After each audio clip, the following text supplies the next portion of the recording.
আসসালামু আলাইকুম রহমতুল্লাহি ওবরাকাতুহু। প্রার্থী, এটা হচ্ছে আরবির প্রভাষকের গুরুত্বপূর্ণ ভাইবা। প্রার্থী সালাম দিয়ে ভিতরে প্রবেশ করলাম।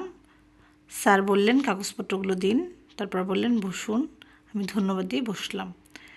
প্রথম প্রশ্নটা ছিল, স্যার কোথা থেকে পড়াশোনা করেছেন? বললাম, কোন বিষয়ে কামিল করেছেন? হাদিস। আল্লাহর গুণাবলী কতটি? কুরআন ও হাদিস অনুযায়ী 99-এর অধিক, 4000টি।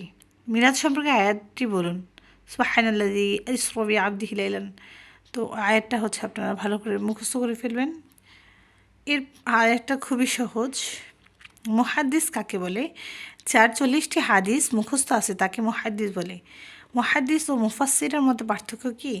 মুহাদ্দিস হলেন ওই লোক যিনি হাদিসের জ্ঞান রাখেন, এবং মুফাসসির হচ্ছে ওই লোক যিনি তাফসিরের জ্ঞান রাখেন। আরবি সাহিত্যের আরবি সাহিত্যের আদি রূপ কি? ছন্দবদ্ধ গদ্য। আরবি সাহিত্যের উৎপত্তি কী দিয়ে? কবিতা দিয়ে। শায়রুন নীল বা নীল নদের কবি কে? হাফিজ ইব্রাহিম। গীতি ও নাট্যের প্রবর্তক কে? আহমদ শাওকি। শায়রুর রসুল কে? হাসান বিন সাবিত। আয়শা রাদিয়াল্লাহু তাআলা আনহু এর হাদিস সংখ্যা কতটি? 2210টি। চেয়ারম্যান স্যার বললেন, আপনি আসতে পারেন। ধন্যবাদ দিয়ে চলে আসলাম।